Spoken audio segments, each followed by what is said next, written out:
ভারত পাকিস্তান উত্তেজনা এবার তুঙ্গে।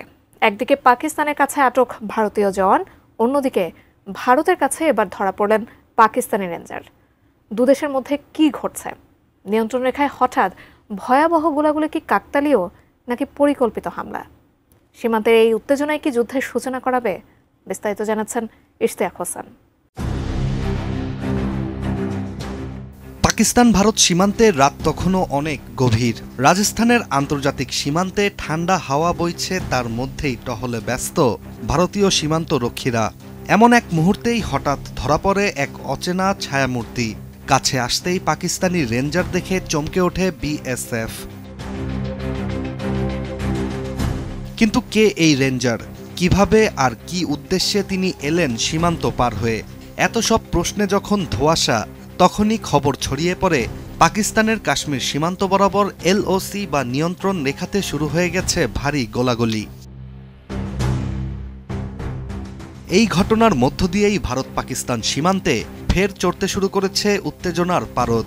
রাজস্থানের আন্তর্জাতিক সীমান্তে এক পাকিস্তানি রেঞ্জারকে আটক করেছে ভারতীয় সীমান্ত রক্ষা বাহিনী বিএসএফ। বিএসএফের পক্ষ থেকে বিষয়টি নিশ্চিত করা হলেও এখন পর্যন্ত ওই রেঞ্জারের পরিচয় প্রকাশ করা হয়নি। ভারতের স্থানীয় গণমাধ্যম ইন্ডিয়া টুডের একটি প্রতিবেদন থেকে জানা যায়, আটককৃত ওই পাকিস্তানি রেঞ্জার বর্তমানে বিএসএফের রাজস্থান ফ্রন্টিয়ারের হেফাজতে রয়েছেন। ভয়াবহ এই ঘটনাটি ঘটে এমন এক সময় যখন দুই দেশের মধ্যে সম্পর্ক রয়েছে সবচেয়ে নাজুক অবস্থানে। কারণ 23 এপ্রিল পাঞ্জাব সীমান্তে দায়িত্ব পালনকালে ভুল করে সীমান্ত পার হয়ে পড়েছিলেন বিএসএফ কনস্টেবল পূর্ণম কুমার শাহ। পরে পাকিস্তানি রেঞ্জাররা সাথে সাথেই তাকে আটক করে।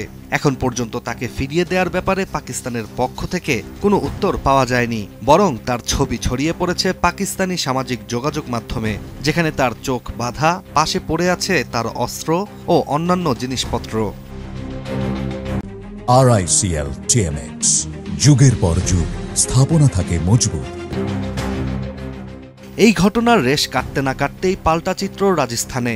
বিশ্লেষকরা বলছেন এটি হয়তো কাকতালীয়, না হয় দুই দেশের সীমান্ত নীতির মধ্যে নতুন এক খেলা। তবে 3 মের ওই ঘটনাকে কেন্দ্র করে কাশ্মীরের এলওসি বরাবর ছড়িয়ে পড়ে ভয়াবহ সংঘর্ষ। কুপওয়ারা, বারামুলা, পুঞ্চ, রাজৌরি, নশেরা, মেন্দর এবং সুন্দরবানি সেক্টর জুড়ে শুরু হয় ভয়াবহ গোলাগুলি। এদিকে ভারতীয় সেনাবাহিনীর দাবি, পাকিস্তানের সেনারা কোনো প্রকার উস্কানি ছাড়াই গুলি চালানো শুরু করেছে, যার পাল্টা জবাবও দেয়া হয়েছে বলে জানিয়েছে ভারতীয় সেনাবাহিনী। বিশ্লেষকদের ধারণা, এই সংঘর্ষের পেছনে কারণ 22 এপ্রিলের পেহেলগামের হামলা। সেদিন জম্মু কাশ্মীরের পর্যটকদের উপর গুলি চালায় পাকিস্তান ভিত্তিক এক সন্ত্রাসী গোষ্ঠী, যাতে প্রাণ হারান অন্তত 26 জন ভারতীয় নাগরিক। সীমান্ত পরিস্থিতির এমন উত্তাল সময়ে দুই পক্ষই এখন বন্দী সৈন্যদের সামনে রেখে একরকম মনস্তাত্ত্বিক চাপ প্রয়োগ করছে বলেও ধারণা বিশ্লেষকদের। অতীতে দেখা গেছে এমন ভুল পারাপারের ঘটনায় দুই দেশই পতাকা বৈঠকের মাধ্যমে সৈন্যদের ফেরত দিয়েছে, কিন্তু এবার পরিস্থিতি ভিন্ন। প্রশ্ন এখন একটাই, এই সীমান্ত উত্তেজনা কি সাময়িক নাকি আরও বড় সংঘর্ষের পূর্বাভাস?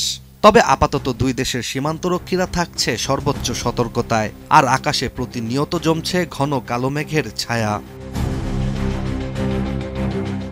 Ishtiaq Hossain, ATN news.